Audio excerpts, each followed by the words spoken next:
Hello dear students. आज का big breaking news है आपके लिए। इंडियन ऑयल कॉर्पोरेशन में big recruitment through CBT, computer based test, and total number of seats are 470। और इसमें जो रिक्रूटमेंट है वो ग्रेजुएट इंजीनियर्स का है, डिप्लोमा इंजीनियर्स का है, मार्केटिंग ऑफिसर्स का है, क्वालिटी कंट्रोल का है। तो आगे डिटेल वीडियो में हम देखेंगे कि क्या क्या है, इसके बारे में जानकारी दियो। तो मैं आपको यहाँ पे की हाईलाइट पॉइंट सारे से आपको दिखाऊंगा, और इसके विशेष जानकारी के लिए इसके ऑफिशियल वेबसाइट को विजिट करना ना भूले। तो चलिए अब स्टार्ट करते हैं यहाँ पे। ये इसका नोटिफिकेशन दिया गया था 14 अगस्त को, और ये इसका एडवर्टाइजमेंट का आईडी है। यहाँ पर हम लोग चलते हैं, आगे देखते हैं कि graduate engineer that is grade A level, और इसमें कौन कौन से ब्रांच वाले अप्लीकेबल है ये इसमें अप्लाई करने के लिए। तो पहला केमिकल, देन सिविल, सीएससी और IT, then electrical, electronic and communication, instrumentation, mechanical. इसमें बहुत सारे मेजर ब्रांचेस कवर कर लिए गए हैं। और इसमें नेक्स्ट जो है वो minimum marks for graduate engineer, इसके एलिजिबिलिटी क्राइटेरिया में है 65% for general, EWS, OBC, non creamy layer, then 55% for SC, ST, पीडब्ल्यूबीडी। अब उसके बाद मार्केटिंग ऑफिसर्स का भी रिक्रूटमेंट है इसके थ्रू, so that is consider as a grade A job. तो इसके लिए जो रिक्वायरमेंट है वो है एमबीए और post graduate diploma in business administration with marketing specialization having 60% of the aggregate marks as a general category। और अगर आप रिजर्वेशन में आते हैं तो उसके लिए 55% है for SC, ST, PWBD. Similarly for law officer grade A job है, यहाँ पे ग्रेजुएशन प्लस एलएलबी और 5 ईयर इंटीग्रेटेड एलएलबी, और इसके लिए मार्क्स की क्राइटेरिया है 60% for the general and EWS, OBC, NCL, and for the reservation it is 55%। Quality control के लिए ग्रेड ए नॉट इसका जो ग्रेड दिया गया है। Masters degree in chemistry having 60% और 55% if it is under the reservation category. और diploma वालों के लिए भी है diploma engineer grade E not, 3 year relevant diploma, and 65% is the aggregate marks for the general and their relevant categories, 55% for the SC, ST, PWED। तो ये अगर आप क्राइटेरिया को मीट करते हैं तो फिर आगे देखते हैं कि आगे और क्या क्या चीज का रिक्वायरमेंट है। तो यहाँ पे as counted as on 1 July 2026, यह काउंट करना नहीं भूले। आप एज कैलकुलेटर यूज करके अपने एज को फाइंड आउट कर सकते हैं based on your date of birth, and this is the upper limit age 1 July 2026। तो इस डेट को अगर आप ग्रेजुएट इंजीनियर है या डिप्लोमा इंजीनियर के लिए अप्लाई कर रहे हैं तो मैक्सिमम कितना होना चाहिए, 26 ईयर्स। और मार्केटिंग ऑफिसर्स के लिए मैक्सिमम एज लिमिट है 28 ईयर्स। तो यह चीज अगर आप मीट करते हैं, पहला तो आपको जो मार्क्स दिया हुआ है एलिजिबिलिटी क्राइटेरिया वह मीट होना चाहिए, दूसरा एज मीट होना चाहिए। सिमिलरली फॉर लॉ ऑफिसर और assistant quality control officer maximum age is 30 years। Law officer minimum 2 years post qualification professional experience, and assistant quality control officer minimum 2 years of relevant post qualification experience. This is the required. Next is final degree or mark sheet must be available by 30th of September 2026। अगर आपके पास यह सारा documents, degree और marksheet इस date तक available नहीं होता है तो आप वहां पे रिक्रूट नहीं हो पाएंगे फाइनली। इसके आगे चलते देखते क्या है।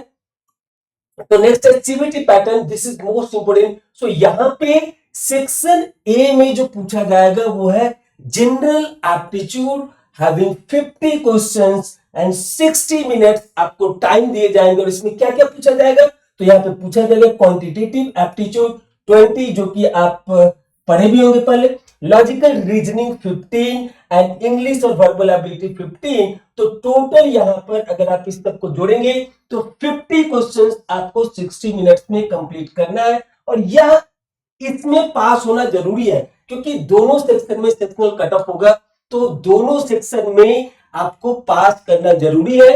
तो इसीलिए हर एक सेक्शन का उतना ही ध्यान रखना है, चाहे वो क्वांट एप्टीट्यूड हो, लॉजिकल रीजनिंग हो, इंग्लिश वर्बल एबिलिटी हो, तीनों को मिला करके जो मिनिमम कट ऑफ है वह सेक्शन ए में पार होना जरूरी है। नेक्स्ट है सेक्शन बी, डोमेन नॉलेज। आप किस ब्रांच से अपियर होते हैं, आपका मेन कोर ब्रांच क्या है, आप कंप्यूटर साइंस के हैं, इलेक्ट्रिकल के हैं, मैकेनिकल के हैं, ईसी के हैं। सो जिस डोमेन में आप अप्लाई करेंगे उस डोमेन का आपके ब्रांच के बेसिस पे डोमेन नॉलेज से 50 क्वेश्चंस पूछे जाएंगे और इसके लिए 90 मिनट्स वहां पे टाइम एलोकेट होगा। तो यहाँ पे टोटल टाइम हो गया 90 प्लस 60। सो यहाँ पे 90 प्लस 60 150 मिनट्स आपको यहाँ पे दिए जाएंगे। So total time 2.5 hours in total we can say. और यहाँ पे 100 मार्क्स का यह एग्जाम होगा, सीबीटी कंप्यूटर बेस्ड टेस्ट होगा एंड 100 एमसीक्यू क्वेश्चन रहेंगे। 50 कहां पर रहेगा, तो जनरल एप्टीट्यूड से 50 रहेगा आपका डोमेन नॉलेज से। तो टोटल नंबर ऑफ क्वेश्चन आपसे पूछे जाएंगे 100 एमसीक्यू। और इसके लिए परेशान होने की जरूरत नहीं है, हम अपने चैनल के माध्यम से आपको जितना ज्यादा डोमेन नॉलेज और ये एप्टीट्यूड के ऊपर हो सकता है हम वीडियोस बना करके आपको देंगे, ताकि आपके प्रिपरेशन में वह काफी हेल्पफुल साबित होने वाला है और उससे बहुत सारे क्वेश्चंस आपके इस एग्जाम में मैच कर जाएंगे, मिल जाएंगे। इवन जब हम आपको वीडियो देंगे तो वहां पे क्वेश्चंस के साथ साथ कॉन्सेप्ट भी देंगे। तो हमारा सीरीज ही होगा दैट क्वेश्चंस थ्रू द, और we can say concept through the question. So आपको कॉन्सेप्ट पढ़ाएंगे क्वेश्चन के द्वारा और वह बहुत ही यूजफुल होगा आने वाले एग्जाम के लिए, आईओसीएल के लिए। तो यहाँ पे एक चीज और ध्यान देना है, निगेटिव मार्किंग भी है। तो 0.25 mark for every wrong answers. तो यह भी आपको ध्यान रखना है कि वहां पे 1/4 वहां पे निगेटिव मार्किंग भी एप्लीकेबल है कि अगर आपका सही आंसर हुआ तो जो भी उसके लिए रिवॉर्ड है वो मिलेगा। 100 मार्क्स 100 एमसीक्यू क्वेश्चन, तो एक क्वेश्चन 1 मार्क्स। तो वहां पे सही क्वेश्चन के लिए आपको 1 मार्क्स मिलेंगे और गलत क्वेश्चन अगर आपने गलत आंसर कर दिया तो 0.25 मार्क्स उसमें से माइनस भी हो जाएगा। तो यहां पर अगर आपको जो नहीं आता है उसको अगर आपने मार्क नहीं किया तो उसके लिए आपको 0 मार्क्स मिलेगा। तो इन सारी चीजों को ध्यान में रखते हुए आप अपने एग्जाम में वहां पे पेपर सॉल्व करें। अब इसी के साथ आगे बढ़ते हैं। तो आगे है सिलेक्शन प्रोसेस। तो जैसा कि हमने बताया कि सीबीटी जो कंप्यूटर बेस्ड टेस्ट होगा वह 100 मार्क्स का 100 क्वेश्चन 2.5 आवर्स में होगा, 2.5 घंटे में होगा। तो यहाँ पर ये 100 मार्क्स का सीबीटी होगा। फिर उसके बाद GD plus GT, so group discussion plus group task का वेटेज है 5% का। और पीआई का इतना ही पर्सनल इंटरव्यू भी होगा, उसका वेटेज है 10% का। तो इसका मतलब है कि यहाँ पे सीबीटी पे 85% का वेटेज दिया गया है और 5% है जीडी प्लस जीटी का, 10% है पीआई का। तो इन सारी चीजों का आपको ध्यान रखना है।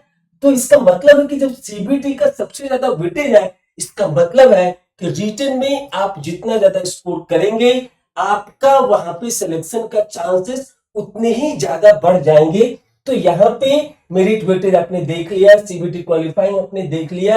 तो यहाँ पर CBT qualifying general, EWS, OBC, NCL 40% each section, जैसा कि हमने आपसे पहले बताया था, प्लस 45% ओवरऑल। एससी एसटी के लिए 35% प्लस 40%, पीडब्ल्यूबीडी के लिए 25% प्लस 30%। तो ये इसका category wise sectional cut off का दिया हुआ है कि ये सेक्शनल कट ऑफ होगा 40% ईच सेक्शन आपका सही होना चाहिए, जो हमने इससे पहले आपको दिखाया था कि वहां पे general aptitude plus domain knowledge दोनों में 40% होना चाहिए, ओवरऑल 45% होना चाहिए। ये मिनिमम क्राइटेरिया है। बेस्ड ऑन जो ज्यादा लाएगा उसका सिलेक्शन होने का चांसेस ज्यादा हो जाएगा, ये सारा सेक्शनल को कट ऑफ को पार करने के बाद।